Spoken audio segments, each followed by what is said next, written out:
बुनियाद पर इस्लाम फैला है। इसीलिए आला हज़रत कहते हैं हुस्न यूसुफ पे कटी मिस्र में अंगुष्टे जना, हुस्न यूसुफ पे कटी मिस्र में अंगुष्टे जना, सर कटाते हैं तेरे नाम पर मर्दाने अरब। तो इस्लाम कुर्बानियों से, नबी की मोहब्बत की वजह से फैला है। और एक मकाम पर मैं एक और सहाबी का तस्करा करना चाहता हूँ, हज़रत अबू उबैदा इब्न जर्राह रज़ियल्लाहु ताला अन्हु, जलील क़द्र सहाबी है, अशर मुबशरा में कितनी मोहब्बत थी रसूलुल्लाह से। सरकार ने कहा तुम में से उस वक्त तक कोई मोमिन हो नहीं सकता जब तक वो अपने माँ बाप से ज़्यादा मुझसे मोहब्बत ना करे।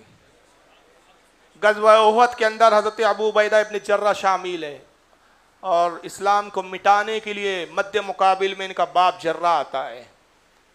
ये हज़रत अबू उबैदा, उनका बाप जर्राह, बहुत कवी पहलवान, लड़ने में माहिर, दोनों हाथों से तलवार चलाना जानता था।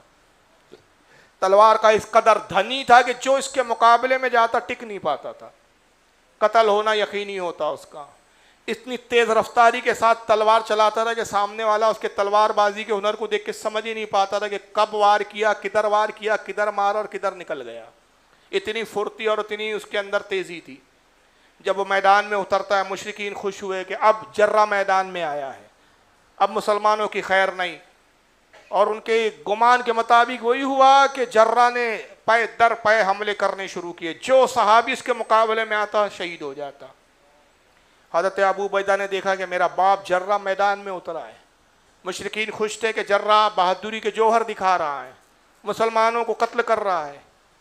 हज़रत अबू उबैदा ने देखा, जब्त ना कर सके, सरकार की खिदमत में घोड़ा लेकर आते हैं, अर्ज़ करते अल्लाह के नबी मेरा बाप जर्रा मैदान में आया है। या रसूलुल्लाह तलवार का बहुत बड़ा धनी है, तलवार चलाने में माहिर है, बहादुर है, दोनों हाथ से तलवार चलाता है।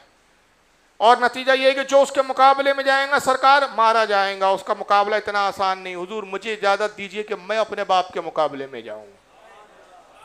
वजह यह है कि वो हुनर जो वो जानता है वही हुनर मैं भी जानता हूँ, क्योंकि उस्ताद मेरा बाप ही है, मैंने उसी से ये हुनर सीखा है। जब मैंने उससे सीखा है तो उसकी काट मेरे ही पास है। सरकार मुझे इजाज़त दी। अल्लाह के नबी ने कहा अय अबू उबैदा तुझे इजाज़त नहीं, मैं नहीं चाहता कि आने वाले दौर में तारीख़ ये लिखे कि मोहम्मद एक ऐसा दीन लाया जिसने बाप और बेटे को मद्दे मुकाबिल खड़ा कर दिया। मैं ये इल्ज़ाम अपने सर लेना नहीं चाहता। अय अबू उबैदा तेरे बाप के लिए बहुत सारे सहाबा काफ़ी है, तू फिक्र ना कर, तेरा बाप जिंदा नहीं रह पाएगा, कोई ना कोई से ज़रूर कत्ल कर देगा, लेकिन मैं तुझे इजाज़त नहीं देता। सरकार ने इजाज़त नहीं दी। हज़रत अबू उबैदा घोड़ा लेके फिर मैदान में उतरे, इजाज़त नहीं मिली, जंग में मशगूल हुए, लेकिन सारी तवज्जे अपनी जंग की बजाय बाप की जंग की तरफ थी। जहन बार बार बाप की तरफ जाता, चेहरा उसी तरफ देखते, और जब देखते तो तड़प जाते कि जर्रा के मुकाबले में जो जाता वो शहीद हो जाता, कत्ल हो जाता। जर्रा ने फिर चंद सहाबा को शहीद कर दिया। हज़रत अबू उबैदा ने देखा कि ये इस तरह ही अगर कत्ल करता रहा, ऐसा ना हो कि मुशरिकीन की फतेह हो जाए और मुसलमानों की शिकस्त हो जाए। फिर घोड़ा लेकर सरकार की खिदमत में हाजिर हुए। फिर उतरते हैं घोड़े से, बार गए रसूल में हाजिर हुए, दस्तबोसी की, अल्लाह के नबी आप मुझे इजाज़त दीजिए, सरकार जर्रा मुसलसल मुसलमानों को कत्ल कर रहा है, अगर यही हाल रहा तो शाम तक कई सौ कई हज़ार लोगों को मेरा बाप कत्ल कर देगा, हमें बड़ा भारी नुकसान होगा, शिकस्त यकीनी हो जाएंगी, मुशरिकीन के हौसले बढ़ जाएंगे, सरकार मुझे इजाज़त दीजिए। आका ने फिर कुछ सख्ती से कहा ऐ अबू उबैदा मैंने कहा ना तुझे इजाज़त नहीं है, फिर तुम बार बार आते हो, जाओ अब दोबारा ना आना, तुम्हें इजाज़त नहीं है। फिर हज़रत अबू उबैदा चले गए, मैदान में आए। फिर दूसरी बार भी वही कैफियत थी, बार बार बाप की तरफ ही जहन जाता है, बार बार बाप ही को देखते हैं। फिर देखते हैं कि चंद सहाबा को जर्रा ने कत्ल किया, फिर जब्त ना हुआ, फिर बर्दाश्त ना हुआ, फिर हुजूर की बारगाह में तीसरी मरतबा आते हैं, फिर इजाज़त तलब करते हैं। तो इस बार तीसरी बार सरकार ने बड़े सख्त लहजे में कहा कि अबू उबैदा तुम्हारे समझ में नहीं आता कि मैं क्या चाहता हूँ, मैं मना करता हूँ फिर आते हो, अब खबरदार चौथी बार मेरे पास हरगिज़ ना आना, तुम्हें हरगिज़ इजाज़त नहीं दी जाएंगी। बहुत सख्ती से मना किया। अबू उबैदा आ गए, अब मायूस होकर के हुजूर की बिल्कुल ममानियत और सख्ती के साथ है। रावी कहते हैं कि फिर हज़रत अबू उबैदा लड़ने लगे, मगर सहन बाप की तरफ, बाप से हटी नहीं रही है निगाह। जब देखा कि फिर इसने मुसलमानों को शहीद किया, कत्ल किया, अब बर्दाश्त से बाहर हो गया। और ये कि रसूलुल्लाह ने मना किया था, वो चीज़ जहन से एक लम्हे के लिए ख़त्म हो गई। जोश जिहाद में और बाप की नफ़रत और बाप की वो जंग की वजह से जो शिद्दत इनमें पैदा हो गई थी, उसके पेश नज़र आप बाप के करीब घोड़ा लेकर आते और बुलंद आवाज़ से कहा है, जर्रा अब तक जिनसे तूने लड़ा वो हुनरमंद नहीं थे, आ अब मुझसे लड़ा, मुझसे दो दो हाथ हो जाए, हमारी तलवारें फैसला कर लेंगी कौन हक है और कौन बातिल है। जब नाम लेके मुखातिब किया, जर्रा चौंक गया, निगाह उठाई, सामने बेटा खड़ा था, सगा बेटा, सौतेला भी नहीं था, सगा बेटा था। तो अबू उबैदा, मोहम्मद के दीन ने तुझे इतना जरी और बेबाक कर दिया कि आज तू बाप का नाम लेने लगा है, मुझे जर्रा कहकर मुखातिब करता है, तूने मुझे बाप नहीं कहा, अबा नहीं कहा, क्या इतना तू जरी हो गया? कहा क्या जर्रा सुन, हाँ मैं तेरा नाम इसलिए ले रहा हूँ कि कुफ्र और इस्लाम का रिश्ता कभी कायम नहीं हो सकता, मैंने रसूल से मोहब्बत का ऐसा रिश्ता कायम कर लिया है कि इस रिश्ते को मैं क़यामत तक बरकरार रखने के लिए हर बातिल रिश्ते को काटने के लिए तैयार हूँ। आज वही रिश्ते महकम और मुस्तहकम माने जाएंगे जिसका रिश्ता रसूल के रिश्ते से जुड़ा हुआ है। मोहब्बत रसूल का जिसका रिश्ता कायम है वही रिश्ते महकम और मुस्तहकम है, बाकी कोई रिश्ते हमारे नज़दीक अहमियत नहीं रखते। जरा भी अपने कुफर पर जरी और बेबाक था, उसने कहा अबू उबैदा अच्छा ठीक है, अगर यही नौबत आ गई है कि तू अपना दीन बचाने के लिए बाप के कत्ल से गुरेज करने के लिए तैयार नहीं, तो मुझे भी अपने बातिल दीन से और धर्म से मोहब्बत है, मैं भी अपना धन बचाने के लिए बेटे की कुर्बानी देने के लिए तैयार हूँ, आओ तेरा और मेरा मुकाबला हो ही जाए। अब बाप बेटे का मुकाबला शुरू हुआ। जैसे ही बाप बेटे दस्तों गिरेबां हुए, तलवारें टकराने लगी, साहबा इकराम की कैफियत ये हुई कि साहबा ने अपनी तलवारों को म्यान में रख लिया, मुशरिकीन ने अपनी तलवारों को म्यान में डाल लिया, सब ने अपनी तलवार और हथियार रोक लिए। अब सबकी निगाह का मरकज बाप बेटे की जंग थी, सब इसी जंग का नजारा कर रहे हैं, क्योंकि कैफियत ये थी, सब जानते हैं कि अबू उबैदा जर्रा ये भी बहादुर है और जर्रा तो बहुत बड़ा बहादुर है। मुशरिकीन की ताकत का कुल सरमाया और मरकजियत थी उसकी। सब जानते थे कि अगर जर्रा फतेहयाब हो गया और अबू उबैदा शहीद हो गए तो मुशरिकीन की फतह जो है वो यकीनी है, और अगर जर्रा मारा गया तो मुशरिकीन के कदम उखड़ जाएंगे। अब एक फैसला कुन मरहला आ चुका है, जंग या तो इधर है या तो इधर है, फतह और शिकस्त का दारो मदार अभी बाप बेटे की जंग पर है। अब सब उसी जंग का नजारा कर रहे हैं और देखने वाली निगाह बड़े हैरत से जंग को देख रही है। बाप बेटे की तलवारें टकराती रही, बिजलियां कूदती रही, चिंगारियां तलवारों से निकलती रही, और फिर अबू उबैदा ने नबी का एक नारा लिया, नारे तकबीर बुलंद किया, अल्लाह की बड़ाई बयान की और उछलकर बाप के सर पर एक ऐसा वार किया कि बाप के सर को चकनाचूर किया और उसको कत्ल कर दिया। जर्रा मारा गया, बेटा फतेहयाब हो गया, बाप को शिकस्त हो गई। सहाबा इकराम ने जोश में नारे लगाए,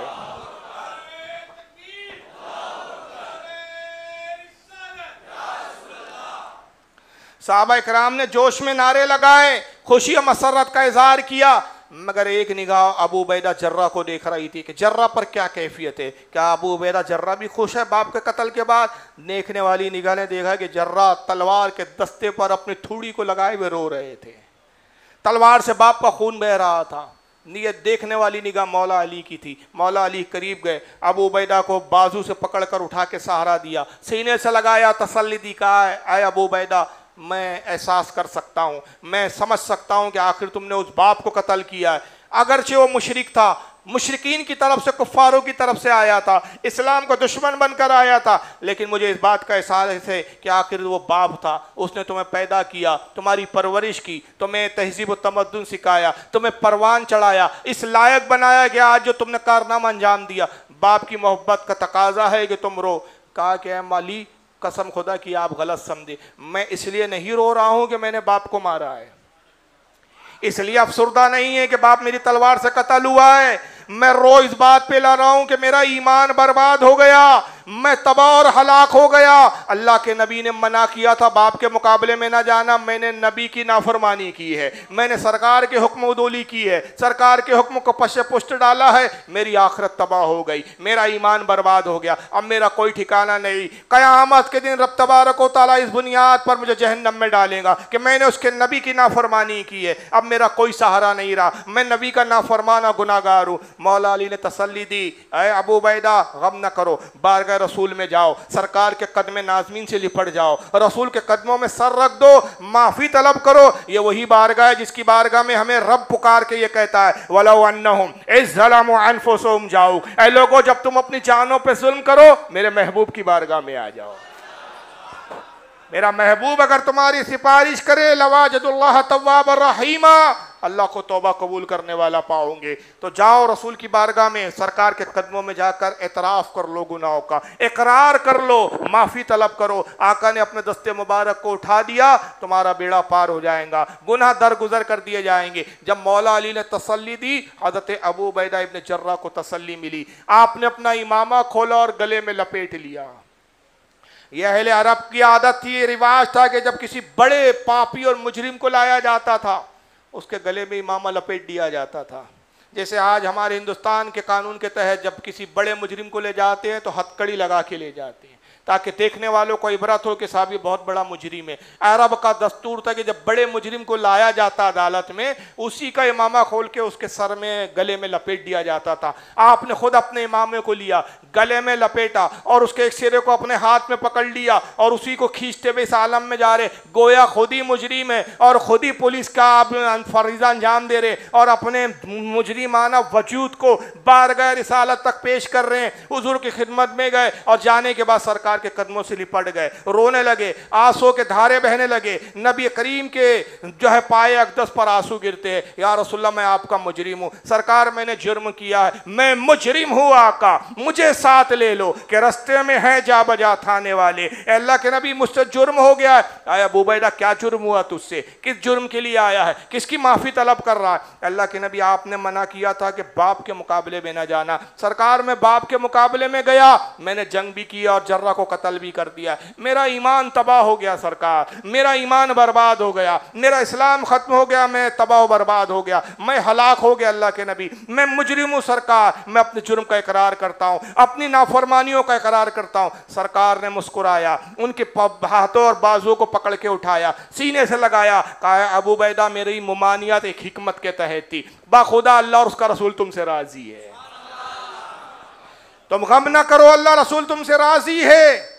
मेरी तो मुमानियत की वजह एक हिकमत की बुनियाद भी थी, ये नहीं कि मैं इस कत्ल को पसंद नहीं करता था। जाओ अल्लाह रसूल तुमसे राजी हुए और तुम्हें बशारत देते कि तुम्हारे गुनाहों को दरगुजर कर दिया गया। जैसे ही बशारत का ये फरमान बारगाह रिसालत से जारी हुआ, अबू उबैदा इब्न जर्राह खुशी के मारे उछलकर घोड़े पे बैठे, अब बड़े जोश के साथ मैदान जिहाद की तरफ गए कि अब मैं मुजरिम नहीं हूँ, अब मैं पापी नहीं हूँ, मैं बख्शवा हूँ, नजात याफ्ता हूँ। आका अबू उबैदा इब्न जर्राह की उस जुर्रत को देखकर, उस शहाना अंदाज को देखकर मुस्कुराते और सहाबा को मुखातिब करके कहते, ऐ लोगों देखा ये अबू उबैदा है जिसने मेरी मोहब्बत की खातिर अपने बाप को भी कत्ल कर दिया। जिसको जमीन पर चलता फिरता जन्नती देखना हो वो अबू उबैदा अपने जर्रा को देख लिया करे। और बाद में फिर अशर मुबश्शरा में शामिल हुए हैं। ये तो जन्नत के हकदार इतनी आसानी से नहीं हुए हैं ये लोग। ये मोहब्बत रसूल के तकाजे थे इन्होंने जिन चीज़ों ने इन्हें रसूलुल्लाह से इतना करीब कर दिया है।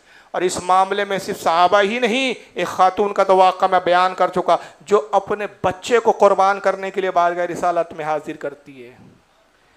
ऐसी ख़वातीन के कितने वाक़यात आपको तारीख़ में मिलेंगी कि जिन्होंने अपने बेटों को रसूलुल्लाह की बारगाह में, हज़रत उम्मे अम्मारा का एक तारीख़ी किरदार है जिन्होंने अपने बेटों को भी इस्लाम की खातिर कुर्बान किया, शोहर को कुर्बान किया। और जब बेटे और शोहर खुद कुर्बान हो गए, खुद तलवार लेके मैदान जिहाद में उतर पड़ती है और उसके बाद लड़ती है हज़रत उम्मे अम्मारा। यहाँ तक लड़ती रही कि इतनी ज़ख्मी हुई, इतने तीर सीने में पेवस्त हो गए कि अब चलना भी दूभर हो गया, ज़मीन पर गिर पड़ी। कुछ सहाबा गए, ज़ईफ़ुल उम्र बुढ़िया थी, ज़ईफ़ा थी, उस ज़ोफ़ के आलम में उसने जिहाद किया।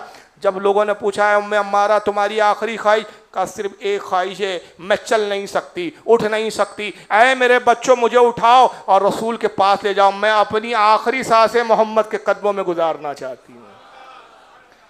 मेरा दम निकले तो रसूलुल्लाह के कदमों में निकले। सहाबा कराम उठा कर लेकर पहुँचते हैं और हुजूर के कदमों में जब रख दिया, उसी आलम में उम्मे अम्मारा का इंतकाल अर्ज़ करती, या रसूलल्लाह आप मुझसे राज़ी है या नहीं? सरकार की आंखों में आंसू टेका, उम्मे अम्मारा मैं भी राज़ी हुआ और अल्लाह भी राज़ी हो गया। मैं देख रहा हूँ कि तेरा शोहर जन्नत में तेरे इंतज़ार में, जा और जन्नत में अपने शोहर और अपने बेटे से मुलाकात कर।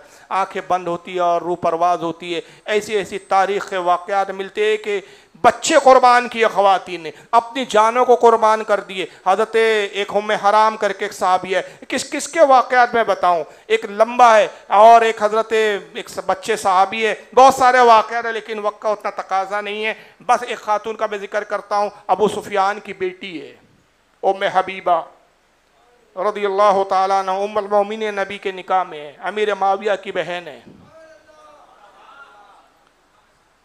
ये मदीना आ गई रसूलुल्लाह के साथ हिजरत करके।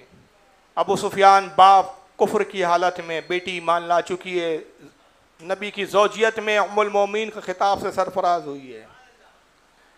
सुलह हुदैबिया के बाद जब मुआहिदा ख़त्म होने पर आया, कुछ साल का मुआहिदा था, अबू सुफियान ने चाहा कि इस मुआहिदे को बढ़ा दिया जाए। वजह ये थी कि मुसलमान मजबूत हो गए थे। अबू सुफियान को अंदेशा था कि अगर मुसलमानों ने मक्के पे हमला कर दिया, हम मुसलमानों का मुकाबला नहीं कर पाएंगे, लिहाजा बेहतर है कि इस मुआहिदे को बढ़ा दिया जाए। मुआहिदा बढ़ाने की नीयत से अबू सुफियान मदीने में आते हैं। सरकार किसी ज़रूरी काम से मदीने से बाहर तशरीफ़ ले गए हुए थे। अबू सुफियान की मुलाकात रसूलुल्लाह से नहीं हुई। ख्याल किया कि जब तक रसूल आते हैं चलो बेटी से ही मिलाते हैं, अब आए हैं मदीने में तो बेटी से ही मुलाकात कर लें। पूछा, भाई उम्मे हबीबा मेरी बेटी का हुजरा कौन सा है? साहबा ने बता दिया, यही आपकी बेटी का हुजरा है। आवाज़ लगाई, बेटी ने दरवाज़ा खोला, कहा ऐ बाप कैसे आना हुआ? कहा रसूलुल्लाह से मुलाकात के लिए आया था, सरकार से मुलाकात नहीं हुई, सोचा तुम ही से मुलाकात कर लो। कहा ठीक है, आए हो तो मिल लो। हुजरे में दाखिल हुए, एक जगह बिस्तर बिछा हुआ था रसूलुल्लाह का, जिस पे सरकार आराम फरमाते थे। अबू सुफियान ने बैठने के लिए देखा, कोई जगह नहीं है, वही एक बिस्तर है, एक खटिया थी, खाट पे बिस्तर था, बस उसी बिस्तर पे जैसे अबू सुफियान बैठना चाहता था, बेटी उम्मे हबीबा ने बिस्तर को खींच लिया। सरदार था अबू सुफियान, कोई मामूली शख्स तो नहीं था। आप तस्वुर करो, एक इज्जतदार आदमी हो, आप अपने घर पे बुलाएं, सोफे की तरफ इशारा करें और जब वो सोफे पे बैठने लगे तो आप सोफा ही हटा दें, वो टिकेगा आदमी? कितनी बड़ी बेइज्जती महसूस करेगा। वही हुआ, अबू सुफियान सरदार था, गुस्से में आया, कहा बेटी ये क्या हरकत है? क्या तू ये समझती है कि बिस्तर मेरे लायक नहीं? कहा नहीं नहीं, तू इस बिस्तर के लायक नहीं, ये किसी मामूली जात का बिस्तर नहीं, ये रसूलुल्लाह का बिस्तर अक़दस है और मैं गवारा नहीं करती कि एक नापाक जिस्म मुशरिक इसके ऊपर बैठे। बाप और बेटी के रिश्ते नहीं देखे गए भाई साहब, ये ख़वातीन का आलम था। हज़रत मास करके एक साहबी है, माइज है गालिबन, छोटे साहबी थे, इनके वालिद गज़वा बद्र ओहद में शहीद हो गए। 8 साल की उम्र थी हज़रत माइज की। एक माइज वो है जो दूसरे हैं जिन्होंने बशरी एतबार से गुनाह सरजद हो गया था, सरकार ने, हाँ हज़रत आला, माइज नहीं है, माफ़ करना, आला, हज़रत आला ऐन से, ये साहबी है, कम सिन साहबी, 8 साल की उम्र थी इनकी, वालिद का इंतकाल हो गया साहब, गज़वा ओहद में शहीद हो गए। जिस वक्त शहीद हुए ये कुछ 6-7 साल के कुछ थे, यानी छोटे ही थे उस वक्त।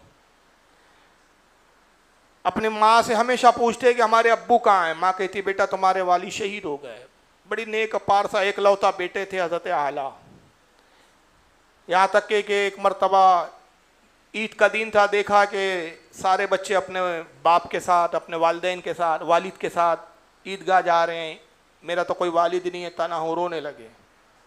मशहूर वाक़या आपने सुना होगा, रोते हुए हुजूर के हुजरे के पास गए और बाहर बैठ के हुजूर के हुजरे अक़दस की दीवार से टेक लगा के रोने लगे।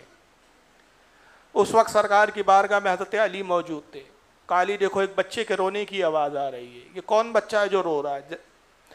हज़रत मौला अली बाहर आए, देखा 6 साल का एक नन्हा सा बच्चा बैठा है, 6 साल का। कहा कि क्या नाम है बेटा, क्यों रो रहे हो? कहा मेरा नाम आला है। क्यों रो रहे हो? कहा मैं अपना दर्द और अपना शिकवा रसूलुल्लाह से बयान करूँगा। अच्छा आओ मैं रसूल तक तुम्हें पहुँचाता हूँ। मौला अली ने गोद में उठाया, सरकार की खिदमत में लाया। हुजूर ये बच्चा है, रो रहा है। सरकार ने मोहब्बत की, प्यार किया, बोसा दिया रुखसार को।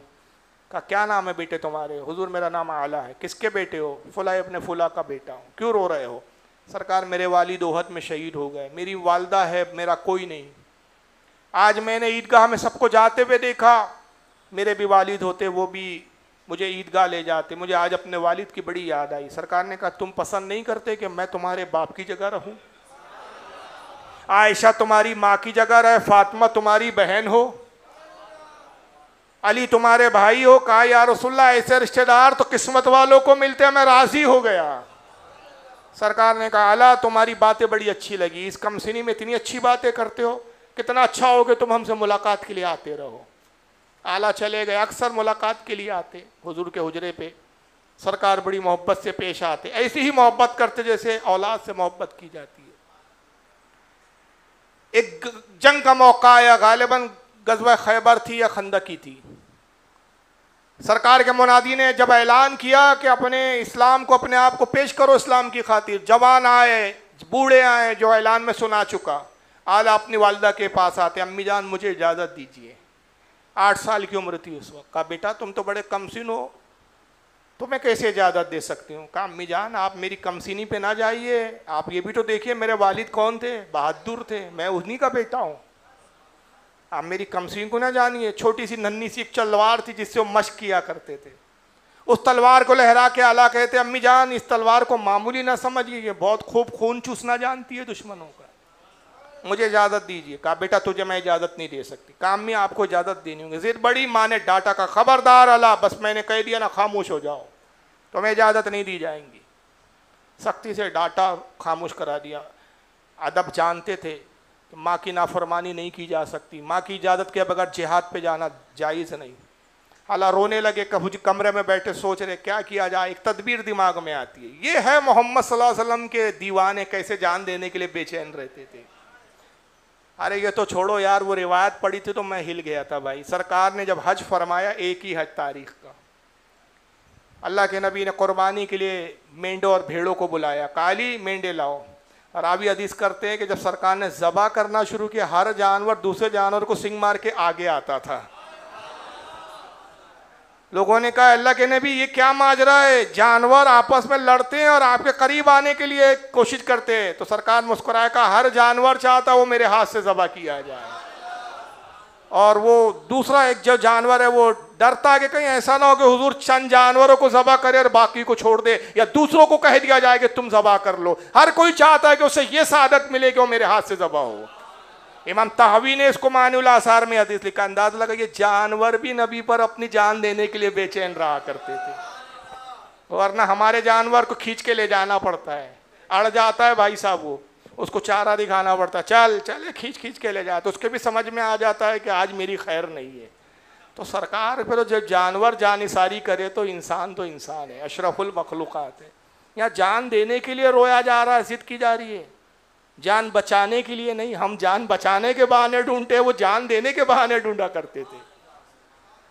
रोने लगे। अचानक एक तदबीर आई हज़रत आला के जहन में, दौड़ते हुए गए हज़रत उमर की, अबू बकर की खिदमत में। कहा अबू बकर आप रसूलुल्लाह के रफ़ीक़े गार है, मेरी माँ ने जिहाद पे जाने से इनकार कर दिया है, मैं चाहता हूँ आप चलिए मेरी वालिदा को समझाइए, वो आपकी बात नहीं टालेंगी। अबू बकर ने कहा बेटा ठीक तो कहती है तुम्हारी माँ, तुम्हारी उम्र है कितनी, कितने साल के हो तुम? बड़ा सीना फुला के कहा 8 साल का हूँ। कहा बेटा बहुत कम उम्र है, मुझे लगता है कि रसूलुल्लाह भी तुम्हें इजाज़त नहीं देंगे।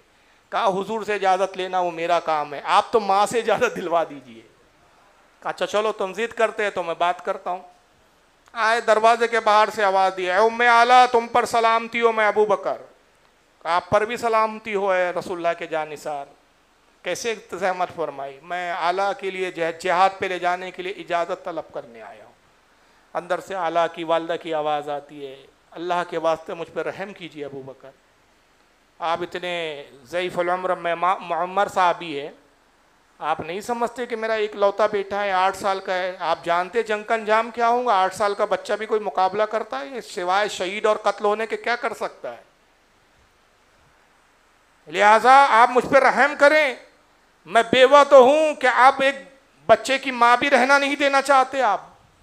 जब ये जुमले कहे तो अबू बकर लरज़ गए, वापस आए, कहा बेटा आला तुमने सुन लिया तुम्हारी माँ के क्या अल्फाज है, अब इससे ज़्यादा मैं हिम्मत नहीं कर सकता, बेटा अब तुम सब्र ही करो। ये कह के चले गए, लेकिन आला मुतमईन नहीं हुए, फिर दिमाग दौड़ाया अब क्या करूँ। हज़रत उमर के पास पहुँचे, हज़रत उमर से कहते हैं कि ए उमर इब्न ख़त्ताब, ए रसूलुल्लाह के जानिसार साहब, मेरी वालिदा से मेरी लिए इजाज़त तलब कीजिए।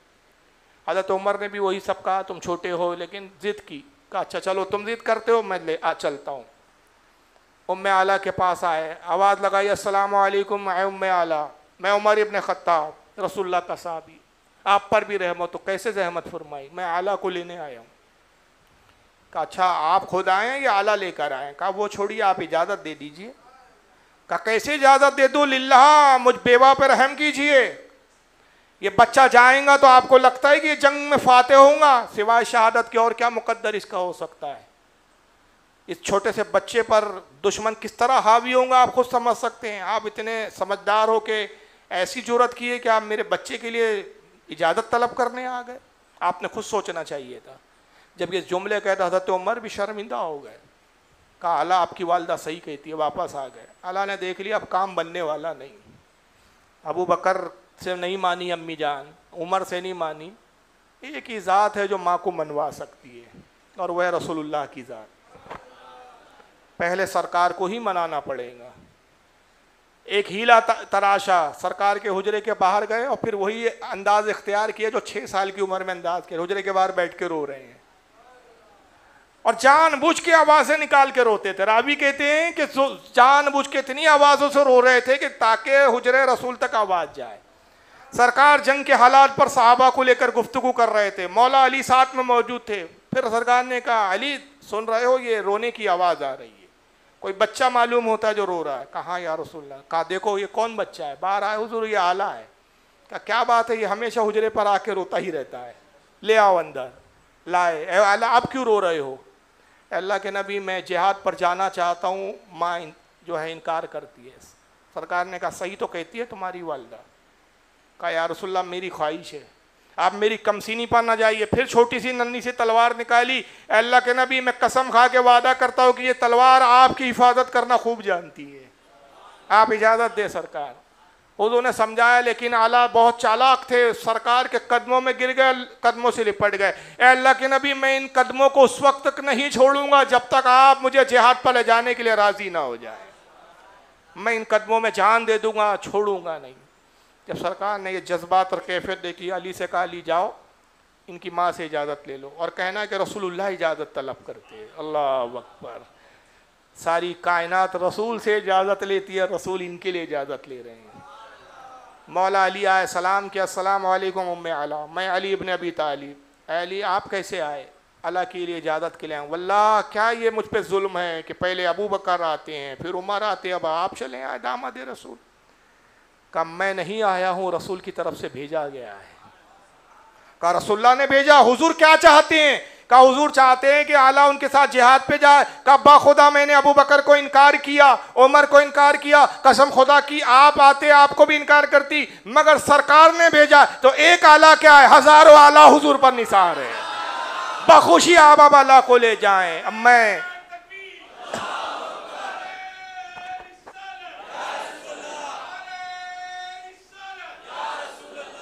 जब सरकार ही ने हुक्म दिया है तो फिर मजाल नहीं है। अब तो हमारा हाल यह है कि समीना व अताना, हमने सुना और इताअत की। जाइए आप आला को ले जाइए। सरकार ने आला को साथ लिया, मैदान जिहाद में उतरे। एक मौका यह आया कि दुश्मन हावी हुआ, जंग शदीद हुई और दुश्मनों ने कोशिश की कि रसूलुल्लाह को शहीद किया जाए। हुजूर की तरफ दुश्मन की एक टोली टूट पड़ी। आला उन असहाब में थे जो रसूलुल्लाह की हिफाजत में मुतय्यन थे। आला ने लड़ना शुरू किया। नन्हे से 8 साल का बच्चा रसूलुल्लाह की हिफाजत कर रहा है। दुश्मन ने देखा 8 साल का बच्चा बड़ी जाबाजी से लड़ रहा है, जो सामने जाता आला की नन्ही तलवार उठी और उसकी गर्दन तन से जुदा कर दी थी। आला ने कई मुशरिकीन और कुफारों को जहन्नम पहुंचाया। दुश्मन ने देखा चारों तरफ से तीर बरसाने लगे और जब हुजूर की तरफ जिस तरफ से तीर आते, आला अपने आप को हुजूर किसी पर बना के वो तीर अपने सीने पे ले लेते।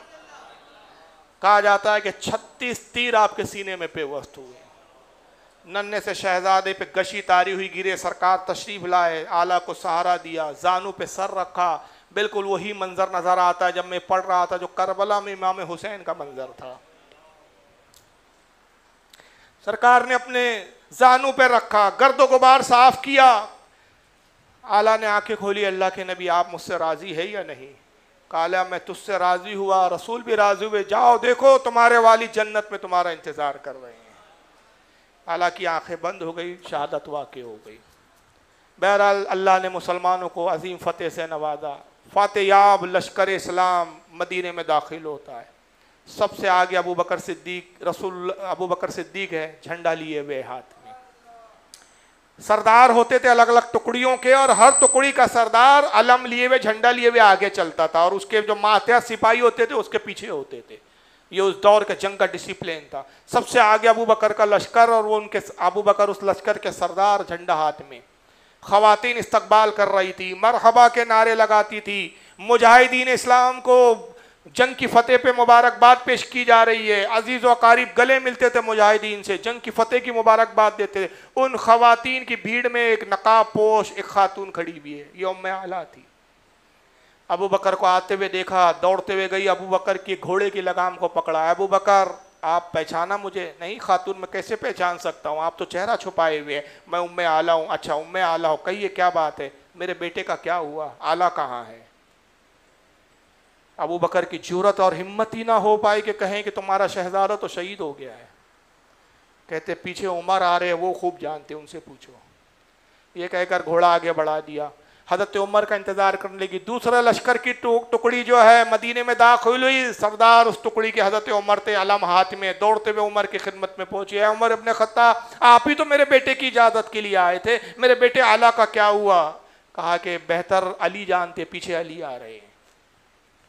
पीछे अली का लश्कर था, मौला अली थे। अली को पकड़ती है, अली आप बताइए, आप ही तो ले गए थे मेरे बेटे को अपने साथ, मेरे बेटे का क्या हुआ, क्या बात है, कोई मुझे मेरे बेटे की खबर नहीं देता। मौला अली ने कहा, सबसे बेहतर तुम्हारे बेटे के बारे में कोई खबर रखता है तो रसूलुल्लाह है। पीछे सरकार तशरीफ ला रहे, उनसे पूछो, अवला वही तुम्हें बेहतर तौर पे बात। किसी सहाबी की जुर्रत नहीं हो रही है कि इस बेवा खातून जिसका शोहर भी नहीं, एक लौता बेटा जो भी कुर्बान हो चुका रसूल की अजमत और रिसालत की नाफूस की हिफाजत के लिए, इस्लाम के तहफ़्फ़ुज़ के लिए जो अपनी कुर्बानी पेश करा, किसी की जुर्रत नहीं कि वो मौत की खबर दे सके, शहादत की खबर दे के। हर कोई दूसरे पे टाल रहा है। अब वो रसूल का इंतजार करती है। सरकार अपनी ऊँटनी कस्वा पे सवार है, करीब जाती है और रसूलुल्लाह सल्लल्लाहु अलैहि वसल्लम के करीब जाके सलाम अर्ज करती है, अस्सलामु अलैकुम या मैं उम्मे आला अपने बेटे की खबर के लिए आई हूं। आका ने जैसी सुना, अदबन आप उसके एहतराम में दुनिया नबी का एहतराम करती थी, आका उस खातून का एहतराम करते, अपनी ऊँटनी से जमीन पर तशरीफ ले आते हैं।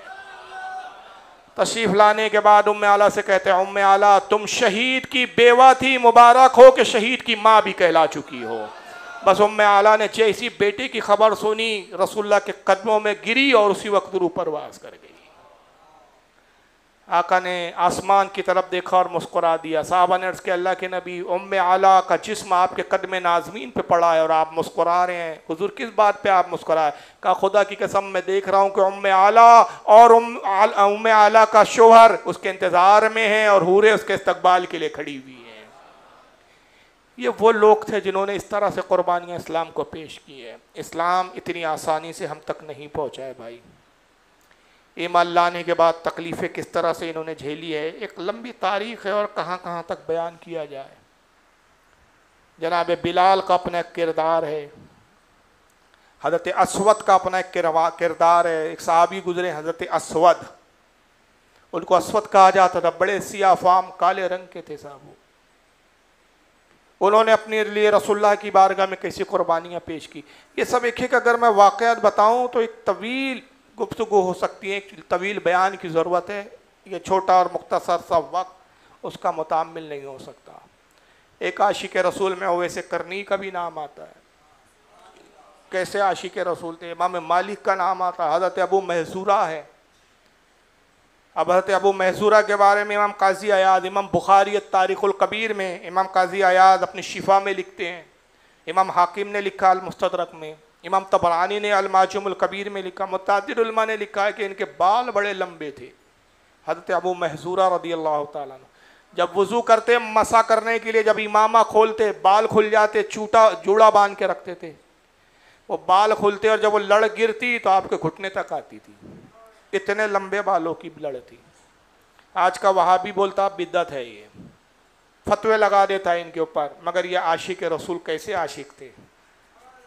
ताबईन ने उनसे पूछा, है साहब के रसूल, क्या रसूलुल्लाह की वो हदीस आपके कानों तक नहीं पहुंची सरकार ने कहा अल्लाह की लानत उस मर्द पर जो औरत की मुशाबियत करे, अल्लाह की लानत उस औरत पर जो मर्द की मुशाबियत करे। ये लंबे बाल तो औरतें रखा करती हैं, आपने ये लंबे बाल इतने क्यों रखे हैं, घुटने तक आते हैं, कटाते क्यों नहीं आप इन्हें?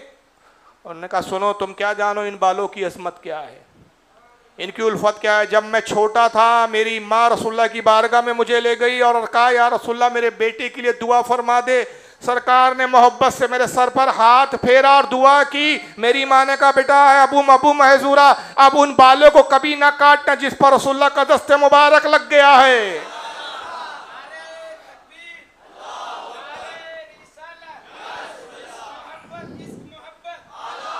मुझे हया आती है कि उन बालों को काट के नालों में फेंक दूं जिन बालों पे नबी का दस्ते मुबारक लगा है।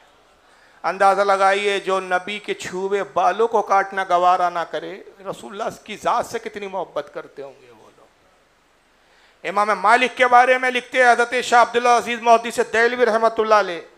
इमाम काजी अयाद शिफा में लिखते हैं, इमाम गज़ाली हयाउल उलूम में लिखते हैं कि इमाम मालिक का आलम यह था, मदीने में आप कभी नालैन पहन के नहीं चलते थे, जूती नहीं पहनते थे, चप्पल नहीं पहनते थे, बरहेना पहर। और आज इसी चीज़ों को लोग बरेलवियत बोलते हैं, तंस करते हैं, जाहिल जोहला जिनको मालूम ही नहीं है कि अदब क्या होता है, ताज़ीम क्या होती है, मोहब्बत क्या होती है, बिद्दतों के नाम देते हैं खबीस, इसको पढ़ते कुछ है ही नहीं ये लोग।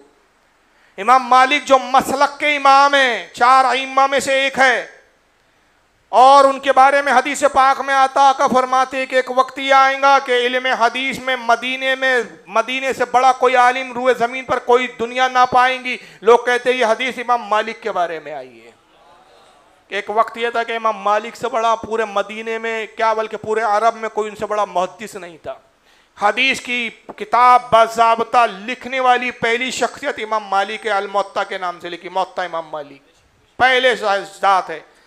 मगर इतना बड़ा वक्त का इमाम, अदब रसूल का आलम क्या था, मोहब्बत रसूल का आलम क्या था, नाले नहीं पहनते थे, कभी कदमों में जूती और चप्पल नहीं, नंगे पैर मदीने में घूमते थे। पूछा गया इमाम मालिक इतने बड़े इमामों के बरहना पैर घूमते हो? कहा मुझे हया और शर्म आती है कि जिस सरजमीन पर नबी के कदम नाजमीन लगे हो मैं अपने चप्पल और जूतों से उसको रोंदूं। सवारी पर मदीने पे नहीं चलते थे। कज़ाए हाजत का जब वक्त आता, जब आपको पखाना करना होता, मदीने से बाहर जाते, मदीने में भी वो नहीं करते थे, मदीने की सरहद से बाहर जाते और जैसे ही हाजत करते तेजी के साथ दौड़ते हुए मदीने में दाखिल होते थे, भागते हुए आते थे। लोगों ने कहा इमाम मालिक ये क्या है, अव्वल तो आप इतनी रहमत क्यों करते हैं, मदीने से बाहर क्यों जाते हैं इस काम के लिए, फिर जाते हैं जब वापस आते तो तेजी से भागते हुए क्यों आते हैं, आहिस्ता से क्यों नहीं आते? का मदीने से बाहर इसलिए जाता हूँ कि मुझे हया आती है कि उस सरजमीन को मैं अपने जिस्म की गलाजत से आलूद करूँ कि जो रसूलुल्लाह की सरजमीन है, जहाँ सरकार चले फिरे हैं, जहाँ सरकार की जिस्म की अथर की फिजाओं में जो खुशबू महक रही हो जिस सरजमीन पर। अब बाहर जाकर दौड़ते हुए इसलिए आता हूँ कि बाहर तो कज़ाए हाजत के लिए चला जाता हूँ तो अंदेशा होता है कि कहीं ऐसा ना हो कि उसी वक्त मलकुल मौत आए और मेरी रूह कब्ज़ ना कर ले। मैं मदीने में मरने की ख्वाहिश करता हूँ, इसलिए मदीने में मरना की ख्वाहिश मुझे मदीने की तरफ तेज़ी से भगाते हुए ले आती है, इसलिए भागते हुए आता हूँ। और अल्लाह ने उनकी ख्वाहिश पूरी की, मदीने में ही इंतकाल हुआ उनका, जन्नतुल बकी शरीफ में मज़ार है। ये रसूलुल्लाह का एहतराम था। मदीने के पुराने इलाकों में आप जाते, खंडरों में जाते, खंडरों को बोसे देते थे। लोगों ने कहा मालिक ये क्या है, आप ईंटों को चूमते, पत्थरों को चूमते, और ये हमें कबर चुमवा कबर पुछवा बोलता है खबीस। जुर्रत हो तो बोल इमाम मालिक को ईंट पूजवा, पत्थर पूजवा, वहां क्यों नहीं जुर्रत करते भाई आप? नहीं, वो तो छुपाता है बदअकीदा, ये ईंटों को खंडरों को बोसा देते। कहा गया इमाम मालिक आप ये क्यों करते हैं? कहा इस नीयत से मैं चूमता हूँ, ये मदीने की पुरानी बस्तियाँ हैं, मेरा ख्याल होता है काश वो ईंट मेरे लबों पे मस हो जाए जिस पर रसूलुल्लाह का दस्ते मुबारक लग गया हो। काश वो ईंट तक मेरे लब पहुँच जाए कि जिन ईंटों पे रसूलुल्लाह की पुश्ते मुबारक मस हो गई हो। ये इमाम मालिक का अदब था साहब। और एक आशिकों में किन किन आशिकों की बात करें, आशिकों की फहरिस्त क्या छोटी है क्या आपके पास? हर जमाने में ऐसे एक इमाम अब्दुर्रहमान जामी आशिक पैदा हुए हैं जनाब। इनका क्या आलम था भाई इमाम अब्दुर्रहमान जामी का। शवाहिदुन नबुव्वत बड़ी अजीम किताब, मारकतुल आरा किताब है, बड़ी मशहूर किताब है इनकी। अब्दुर्रहमान जामी इतने बड़े आशिक रसूल थे, पैसा थोड़ा थोड़ा जमा करके हज के लिए निकले। हज कर लिया, काफिला निकला, मदीने आ रहा है अब रसूलुल्लाह की ज़ियारत के लिए। रात हो गई, जब मदीने के बाहर पहुँचे सरहद तक तो रात हो गई। सालार काफिला ने कहा कि आज पड़ाव डाल लो, रात में मदीने में दाखिल होना मुनासिब नहीं है। हुजूर ने शहर में रात में दाखिल होने से मना किया है, बेहतर है हम सुबह फज्र पढ़ के मदीने में दाखिल होंगे। हुक्म हुआ, लोगों ने खैमे नस्ब किए। जब सुबह होती है और जब ये निकलना चाहते हैं, एक तूफान नमूदार होता है, इतना तूफान के रेत के तूदे उड़ रहे हैं। जानवर आगे बढ़ने से इनकार कर दिया, आंखों से कुछ सुझाई नहीं दे रहा है। उन्होंने कहा क्या बात है, क्यों तूफान आ रहा है, क्या वजह है? हम में क्या कोई ऐसा गुनाहगार शख्स है जिसकी वजह से मदीने में वबा आ गई है, हवाएं चल रही है? दुआएं करना शुरू किया काफिले वालों ने, बड़े मुश्किल से तूफान थमा। तभी देखते हैं कि साहब मदीने का गवर्नर चला आ रहा है। काफिले के करीब आया, कहा मैं मदीने का गवर्नर हूँ, साथ में कुछ सिपाही है उसके। तो मैं अब्दुर्रहमान जामी को ने, जो हेरात के शहर जाम से आया, हेरात ईरान का शहर है, ईरान के रहने वाले थे, इलाका था हेरात, वहाँ का एक कस्बा था जाम, वहाँ से जामी कहलाए। ये आगे बढ़े, मैं हूँ अब्दुर्रहमान जामी, क्या बात है? कहा रसूलुल्लाह ख्वाब में तशरीफ़ लाए और कहा कि अब्दुर्रहमान को इजाज़त नहीं है कि वो मेरे रोज़े पर आए, उसको रोक दिया जाए। तो मैं रोक दिया गया। लोगों ने कहा अच्छा ये पापी है, कुछ गुनाह करके आया है, इतना बड़ा पापी है कि रसूलुल्लाह अपनी बारगाह में इसको आने की इजाज़त नहीं दे रहे, इसकी वजह से हमें रोका गया है। उन्होंने कहा अब्दुर्रहमान तुम रुको, हमें जाने दो। कब लिल्लाह मुझे छोड़कर ना जाओ। चुनांचे सालार काफिला की खुशामद की, कहा कि मैं रसूलुल्लाह की बारगाह में इस्तग़फ़ार करता हूँ, उम्मीद है कि रसूलुल्लाह की तरफ से इजाज़त मिल जाए, मुझे तना छोड़ के ना जाओ इस वीराने में। काफिले वालों ने कहा अच्छा ठीक है, आज हम इंतज़ार करते, तवक्कुफ़ करते हैं। अकेले में ले गए उसको फिर सालार काफिला को और कहा कि देखो मेरे पास तमाम ज़िंदगी की कुछ पूंजी है जो मैंने कमाई है, और उससे भी इस खातिर ये पूंजी जमा की है कि रसूलुल्लाह के रोज़े की ज़ियारत हो जाए, सरकार की ज़ियारत हो जाए, सब कुछ हुजूर की एक दीदार पे कुर्बान है। ये सारी पूंजी ले लो, मुझे एक संदूक में डाल के छुपा कर लेके चलो, संदूक में मुझे बंद कर दो और ये पूंजी ले लो। गोया एक तरह से रिश्वत थी। वो पैसे की लालच में आ गया सालार काफिला। उसने कहा चलो ठीक है, लाओ पैसे देते हो तो मैं कुछ करता हूँ। नतीजा ये हुआ कि वो संदूक में अब्दुर्रहमान जामी को एक सामान खाली किया और संदूक में अब्दुर्रहमान को छुपा दिया गया। संदूक ऊँट पे लाद दिया गया। सालार काफिला ने ऐलान किया लोगों आगे बढ़ो, वो अब्दुर्रहमान जिसकी वजह से हमें रोका गया था वो वापस जा चुका है। वो मायूस होकर अपने शहर लौट गया, वापस चलो। बच्चे से ही काफिला आगे बढ़ना चाहता था, फिर रेत का तूफान उठा और इतना शदीद तूफान के जानवर होकर लोगों का आगे बढ़ना मुश्किल हो गया। सालार काफिला ने कहा रुक जाओ भाई, ठहर जाओ, आगे नहीं बढ़ सकते, अभी भी सरकार की मर्जी नहीं है। फिर दोबारा वही गवर्नर आता है, कहता है कि मुझे बशारत हुई सरकार तशरीफ़ लाए और कहा गया कि अब्दुर्रहमान को रोको, संदूक में बंद होके आ रहा है। अब मुझे वो ख्वाब में संदूक दिखाया गया, मुझे तुम्हारे सामान का जायज़ा लेने दो। गवर्नर सामान को देख रहा है, एक ऊँट के पास रुका, कहा यही संदूक है, उतारो इसे, यही संदूक मुझे ख्वाब में दिखाया गया। संदूक उतारा गया, संदूक खोला गया। संदूक में क्या था? सामान नहीं था, सामान इश्क मोहब्बत अब्दुर्रहमान की शक्ल में था। अब्दुर्रहमान बरामद हुए, रोने लगे। सारे लोग ये समझ रहे बहुत बड़ा पापी है ये। लोगों ने कहा भाई इस काफिले का पीछा क्यों नहीं छोड़ देता, तेरी एक की वजह से सबको मदीने की हाजिरी से रोका जा रहा है। और रोने लगे, कहा कि लोगों तुम नहीं जानते मुझ पर क्या गुजर रही है, मुझे क्यों रोका जा रहा है, मैं तो रसूल के दीदार के लिए दीवाना हूँ, तड़प रहा हूँ। बहरहाल उसने तसल्ली दी, थोड़ा सा रहम भी आया उसको। गवर्नर को कहा कि अपने गुनाहों की माफ़ी मांगो भाई, हम भी तुम्हारे लिए दुआ करेंगे कि अल्लाह तुम्हारे गुनाहों को माफ़ करे। अल्लाह जाने तुम क्या गुनाह करके आए हो कि नबी तुम्हें कबूल नहीं कर रहे। ये कहे कि तसल्ली दे के गवर्नर गया, दोपहर में कयूला कर रहा है, फिर ख्वाब में तीसरी मरतबा रसूलुल्लाह की बशारत होती है और सरकार आके ख्वाब में कहते हैं कि ए गवर्नर मदीना, तुमने बदगुमानी की अब्दुर्रहमान पर। अब्दुर्रहमान को इसलिए नहीं रोका जा रहा है कि वो गुनाहगार है, इसलिए रोका जा रहा है कि उसने एक नात लिखी है और वो ख्वाहिश करता है कि मेरे रोजे पर पढ़े, और नात ऐसी लिखी है कि अगर उसने ना सुनाई तो मुझे अपनी कब्र से बाहर आना पड़ेगा, मामले दरहम बरहम होके रह जाएंगे। इसलिए अब्दुर्रहमान को रोका जा रहा है। मगर अब मैं इजाज़त देता हूँ कि अब्दुर्रहमान मानने वाला नहीं, उसे इजाज़त है कि वो आए। बस जैसी गवर्नर मदीने का उठा, सरापा इश्क व मोहब्बत और सरापा अकीदत बन के अब्दुर्रहमान के कदमों में आके गिरता है, हुजूर मुझे माफ़ कर दे, हमने तो आपकी तरफ बदगुमानी की थी। आप तो अल्लाह के रसूल के वो मुकर्रब तरीन लोगों में से हैं जिनकी बदौलत रसूलुल्लाह की 3 मरतबा मुझ जैसे गुनाहगार को ज़ियारत हो गई है। आप हक रखते हैं कि रसूलुल्लाह अपने दीदार से आपको मुशर्रफ करें।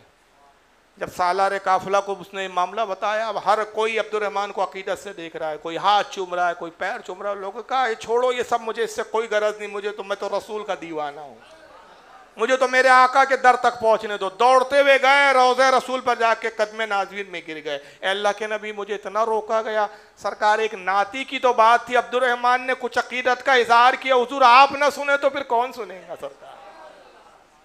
हुजूर इजाज़त है कि मैं पढ़ूँ। रावी कहते हमने अपनी आंखों से देखा, कब्र मुबारक शक हुई, सरकार बानफ्स नफीस बाहर तशरीफ लाए, हजारों का मजमा हुजूर को देख रहा था अब्दुर्रहमान जामी के सबब। हुजूर ने कहा अब्दुर्रहमान इजाजत है, अब सुना नात में बानफ्स नफीस तेरी नात सुनी। और अब्दुर्रहमान जामी ने सुनाना शुरू किया, तनम फरसुरदा जा पारा जी हिजरा या रसूल अल्लाह।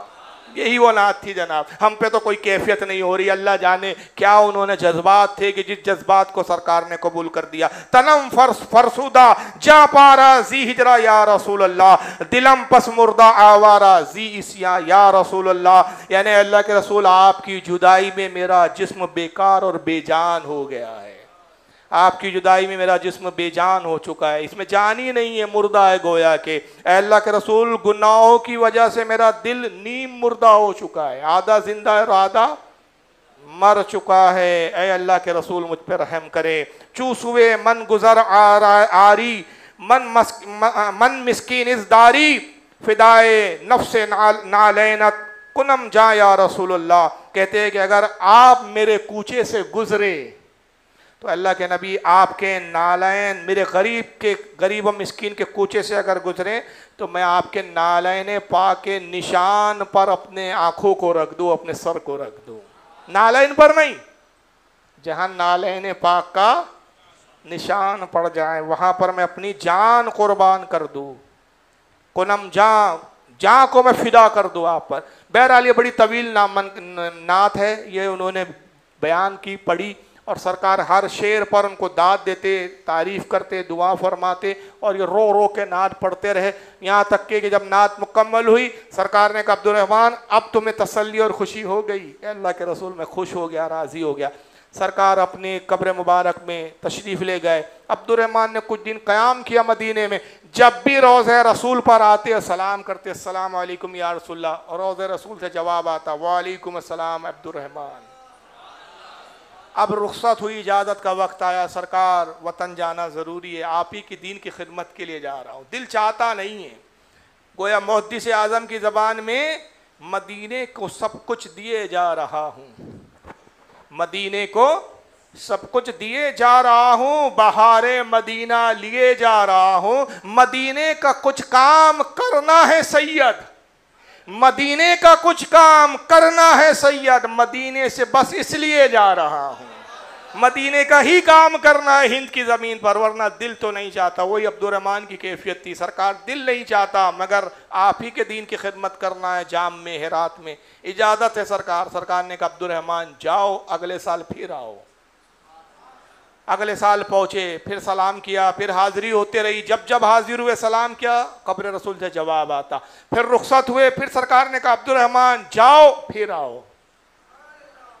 फिर तीसरा साल गए, फिर आए। जब भी जाते और हुजूर को आखिरी अलविदाई सलाम करते, हुजूर कहते अब्दुर्रहमान जाओ और फिर आओ। यहाँ तक के मुहद्दिसीन उलमा लिखते हैं कि 9 बार ये सिलसिला रहा, और जब 9वीं बार आखिरी बार आया आप सलाम किया तो हुजूर ने जवाब दिया, मगर ये इरशाद नहीं फरमाया कि जाओ और आओ। फिर दूसरी बार फिर इसी गरज से सलाम किया कि सरकार इस बार फरमाए, मगर हुजूर ने उस बार भी नहीं फरमाया। तो अर्ज करते या रसूल अल्लाह, हर बार इरशाद होता था कि जाओ और फिर आओ, सरकार इस बार इरशाद नहीं हुआ। आका ने कहा अब्दुर्रहमान ये तेरी और मेरी आखिरी मुलाकात है, अब तुम इंतकाल कर जाओगे। हुजूर को ये भी पता है कब किसको कहाँ मरना है, कब मौत आनी है। और यह अनारकली की औलाद अब तक दीवार के पीछे में अटका हुआ है, दीवार के पीछे का इल्म नहीं था। अनारकली के बच्चे हैं ये छोटे छोटे। बहरहाल अब्दुर्रहमान बड़े रोते हुए विदा हुए और उसी साल फिर उनका इंतकाल हुआ। और फिर अगर इमाम इश्क मोहब्बत की बात करें तो रात छोटी है बात बड़ी है।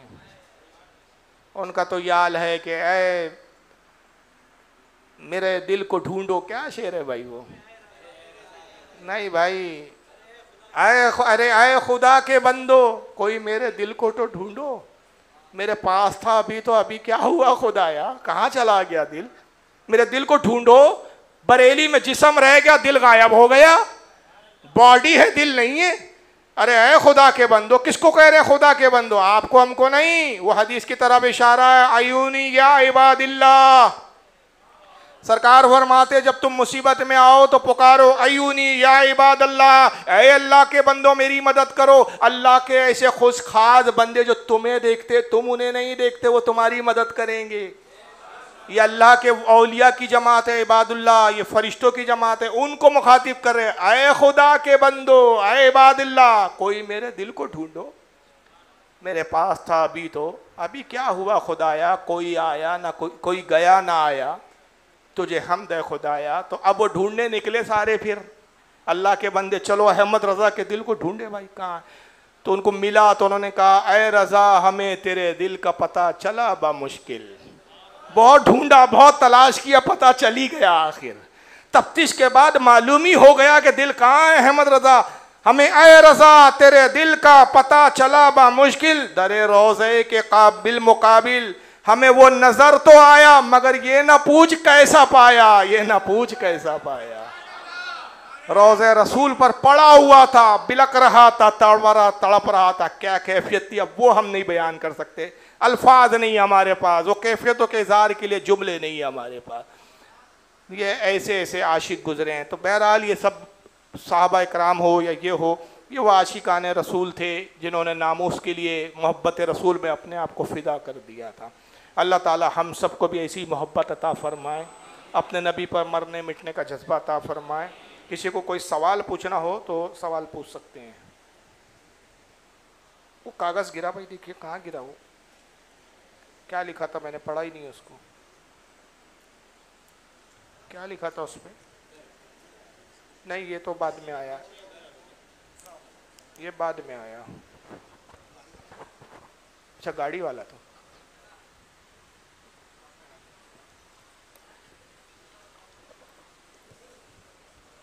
बाहर तेज़ बारिश हो रही है और काफ़ी तेज़ बारिश हो रही है। आप लोग सवाल पूछें और कुछ ऐलाना सुन लें। ये सुन्नी हनफी ऑर्गेनाइजेशन जो हमारी तंजीम है अल्हम्दुलिल्लाह, उसकी आपके बम्बई में भी ब्रांच जो है काम कर रही है।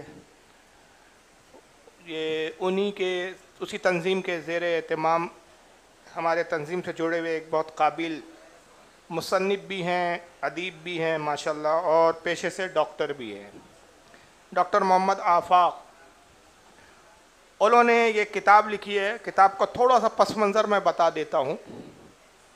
एक हदीस पाक है तवस्सुल के ताल्लुक़ से, रसूलुल्लाह से मांगने को लेकर, जो हम अहले सुन्नत के नज़दीक बहुत बड़ी दलील की हैसियत रखती है, जिसको इमाम अब्दुर्रज़्ज़ाक़ ने अल-मुसन्नफ़ में लिखा है, इमाम इब्न अबी शैबा ने भी अल-मुसन्नफ़ में लिखा है, इमाम हाकिम ने अल-मुस्तदरक में लिखा है, मुतअद्दिद अइम्मा ने लिखा है, कई हवाले हैं उसके।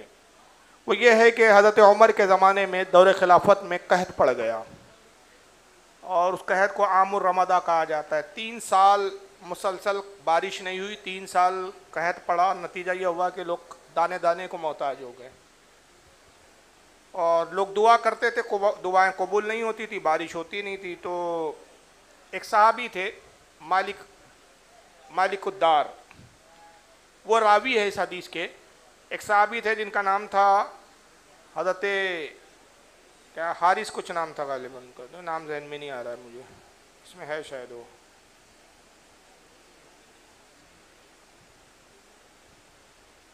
बहरहाल वो मालिक उद्दारी थे गालिबन। खैर मालिक उद्दार तो रावी है जो हज़रत उमर रदी अल्लाह तआला अन्हु के वो ज़माने में वज़ीर खुराक थे, यानी फूड इंस्पेक्ट, वो बोल सकते फूड मिनिस्टर। वो इस हदीस के रावी है कि एक साहब रसूल थे, वो रसूलुल्लाह के रोज़े पर गए और उन्होंने रोज़े रसूल पर जाके दुआ की और कहा कि अल्लाह के नबी आपकी उम्मत हलाक हो रही है, अपनी उम्मत को पानी अता फरमाइए। रो रो के हुजूर की बारगाह में अर्ज़ करते रहे। घर आए, ख्वाब देखते हैं, नींद लग गई, सो गए तो ख्वाब में सरकार तशरीफ़ लाए, फरमाया फ़िक्र ना करो, तुम्हें पानी अता किया जाएगा, बारिश हो जाएंगी। उमर को मेरा सलाम कहना और नसीहत करना है कि लोगों के साथ थोड़ा नरमी से पेश आए। बारिश हो गई। तो ये हदीस को तकरीबन सभी उलमा ने सही कहा है और यह हम अहले सुन्नत के लिए बहुत बड़ी सनद की और दलील की हैसियत रखती है ये हदीस कि हुजूर से डायरेक्ट भी मांगना जायज़ है, रसूलुल्लाह से विसाल के बाद भी मांगना जायज़ है। तो इस पर गैर हमारे जो है वहाबिया वो एतराज़ करते कि इसका रावी जो है हज़रत मालिक उद्दार वो ज़ईफ़ रावी है, इसकी सनद में फ़लाँ मामला ये है, वो है, वो है। उन तमाम एतराज़ात जो गैरों की तरफ से किए जाते हैं, उन एतराज़ात के जवाबात और उसकी सनद पर आलिमाना और मुहद्दिसाना अंदाज में गुफ्तगू की गई है। हमारे डॉक्टर मोहम्मद आफाक ने इस पर काफ़ी मेहनत की है माशाल्लाह, और अइम्मा की किताबों से उस हदीस की सेहत पर गुफ्तगू करके साबित किया है कि ये हदीस बिल्कुल सही है। मुहद्दिसीन ने इसको कबूल किया है और इसकी सनद बिल्कुल सही है, काबिल कबूल है। इस मौजू पर यह किताब लिखी गई है, तो इसको हर सुन्नी नौजवान ने कम से कम पढ़ना चाहिए। बिलखुसूस उस नौजवान ने तो ज़रूर पढ़ना चाहिए जिनका वास्ता इन लोगों से अक्सर पड़ता है और जिनको बहस व मुबाहिसा इनसे साथ पेश आता है। तो बहरहाल ये किताब यहाँ हदियतन मौजूद है। क्या कीमत? 60 रुपये। इसकी कीमत भी कोई ज़्यादा नहीं है, 60 रुपया है। तो आप ये किताब यहाँ से हासिल करें, बाहर स्टॉल लगा हुआ है, 60 रुपया इसकी कीमत है। किताब का नाम है तवस्सुल की मशहूर हदीस मालिक उद्दार का तहकीकी जायज़ा। अगर अभी किसी के पास पैसे ना हो तो बाद में भी आप सुन्नी हनफी ऑर्गेनाइजेशन के मेम्बरान से रब्ता करके किताब हासिल कर सकते हैं। दूर दराज के रहने वाले हो, किसी को भेजना हो तो बाय पोस्ट भी ये भेजी जा सकती है। तो बहरहाल ये किताब ज़रूर पढ़ें, काफ़ी आलिमाना इस हदीस पर गुफ्तगू है, बहसें हैं और काफ़ी बड़ी बड़ी किताबों से, अइम्मा की किताबों से इसमें दलीलें दी गई है। तो इस किताब को ज़रूर पढ़ें।